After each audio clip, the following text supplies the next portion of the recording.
Hi, welcome to Eve's Creative Laboratory. I'm Eve. Today we're going to be working on this quilt. I'm going to be sandwiching it and showing how to quilt it on a domestic sewing machine. The first thing I've done is cut my backing. I measured the width of my quilt top and I figured out that a width of 60 inches would be good for my backing.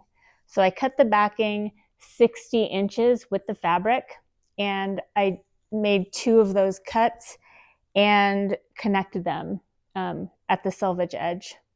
I laid my quilt top on top of this just to show how much extra I'm leaving on the edges, because after you quilt it, this may shift a little bit.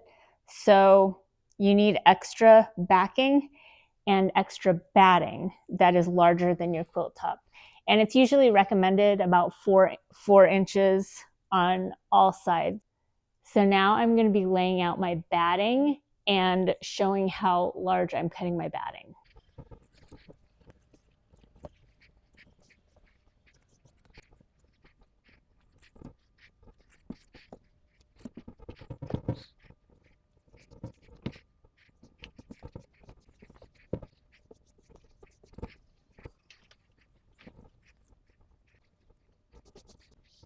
Once your batting and quilt top are smoothed down so that there's no wrinkles or puckers, you can start basting the sandwich together. So you're going to connect the quilt top, batting, and backing together so it will be held together when you're maneuvering the whole quilt under the sewing machine. So I like to use weights for this. This, I have found, keeps it in place while I'm putting in all of the safety pins. And I use these basting safety pins, which are curved. When you're basting your sandwich together, it's a good idea to start at the center and move outward so that if any wrinkles or puckers form, you can smooth them out before basting the rest of the quilt top together.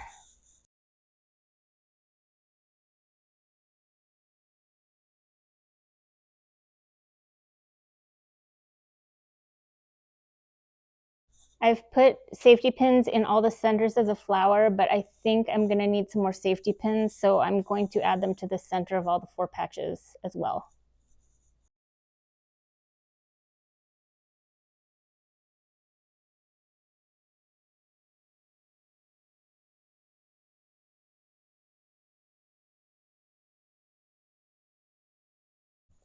Now I'm just going to rough cut around the edges, leaving about an inch around on each side, and then I'm going to baste the very edge by hand. After I'm done sandwiching, I like to cut down the edges of the batting and backing just to make it a little bit easier to move the entire quilt under my domestic sewing machine.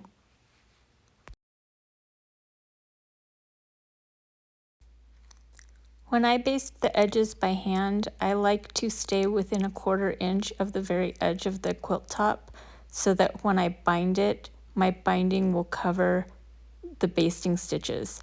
That way it saves me a step because I don't have to take the basting stitches out. Because of the color of my quilt top and backing, I decided to go with navy thread. So I put navy thread for the top and bottom because I am going to be stitching in the ditch or near the ditch. And I want to sew around the perimeter of all the flowers. My batting suggests that I stitch no more than 10 inches apart. So I think if I follow the perimeter of all of the flowers, I think that will be 10 inches apart. And I might sew on the outside of the 4 patches too. I'm not sure yet. I'm going to sew all of the petals first and see how it turns out. When you're sewing a quilt on a domestic sewing machine, it's hard. I think it's hard to sew anything larger really than a twin because all of the batting and quilt you have to roll up and fit through the throat of your sewing machine. Ideally, you should never have more than half of the quilt rolled up under the throat at once because the other half can be exposed. And then if you want to quilt on this half of the quilt, then you just rotate it 180 degrees. So this quilt is a throw size. It's smaller than a twin, so I'm not going to have any problem fitting it under the throat of my machine. And what I want to do first is sew the very center flower. Just like the basting, I want to start sewing in the center of my quilt and work my way to the edges, because that helps eliminate or minimize puckering and wrinkling in the back and batting of your quilt. If you start at one corner and work your way through the quilt, you're more likely to gather bumps the length of the entire quilt. But my batting is really low loft, so it's not that bulky.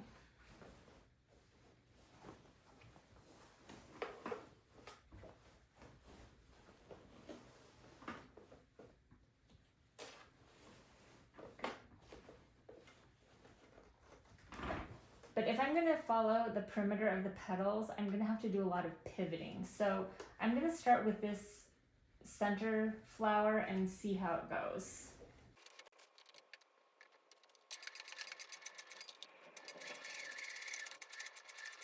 And so I'm gonna stop with my needle down so I can pivot. And I also wanna mention that I have my walking foot on my sewing machine now to help feed all of these layers through at the same rate.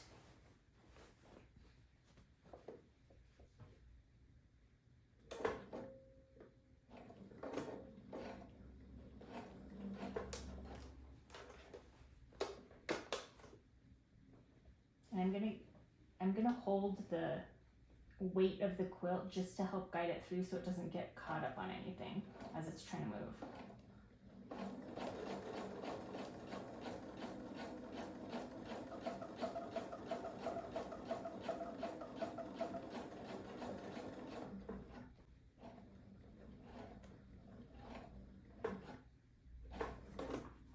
Okay, pivot with the needle down again.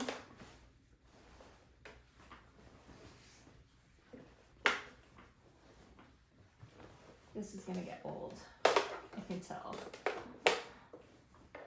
But I think it's gonna look really nice, especially on the back, if all of these flowers are silhouetted on the back once all the quilting's done.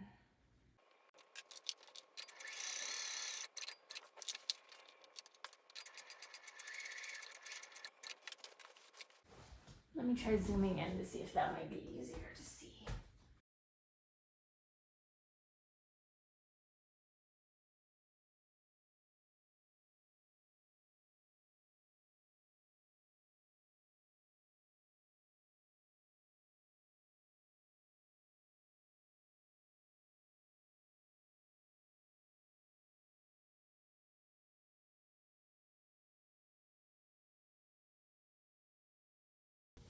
$2,000 later.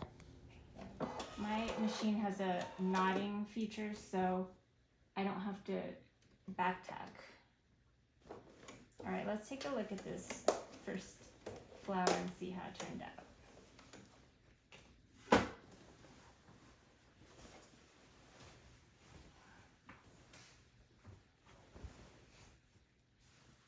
Okay, this is the first flower, and I think it turned out good. I actually like that it kind of creates a little shadow right there in the ditch, because I think once all the flowers have that, it's gonna make these flowers really stand out against this white background. It gives a little extra definition to their edge.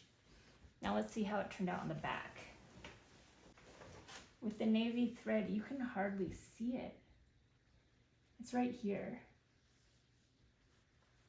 Yeah, that's really nice, because you can't, it's very hidden.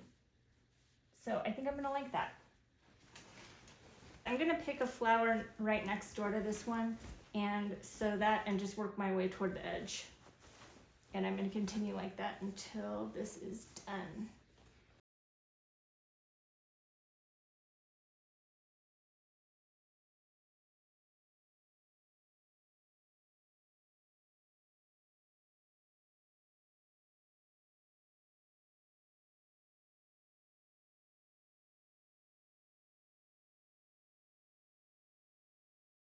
Let me show you what I've done so far. I've quilted around all of the flowers, just around the perimeter of the petals like this. And I am measuring it right now because the batting that I used suggested that I quilt no more than 10 inches apart. And so I'm measuring right now between flower to flower, and that's only 7 inches. So there's only 7 inches between flowers. So that made me decide not to quilt around these 4 patches too, because I don't need it. After I quilted around all of the flowers, I quilted around on the inside of the inner border and the outside of the inner border. So the thin white strip is quilted on both sides.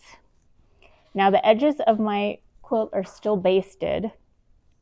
So what I'm going to do now is trim it up so that the edges are all even. You can probably see it's a little bit wavy on the edge. I've laid it as flat as I can, and I used my weights to help me keep it flat because I'm going to move my cutting mat around the perimeter as I cut. I'm going to use my rotary cutter to cut around the outside of the outer border. So I'm going to trim off this extra batting and backing and make it nice and straight so that it'll be easy to sew on the binding.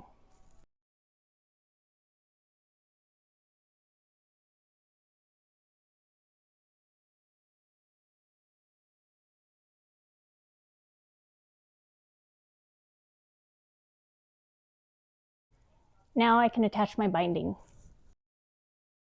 What I'm going to do for this quilt is stitch the binding to the back and then flip it around to the front and top stitch because the back is so dark, I think it'll be easier to hide my stitches on the back. And I'm going to leave about a 12-inch gap to join my 2 ends together.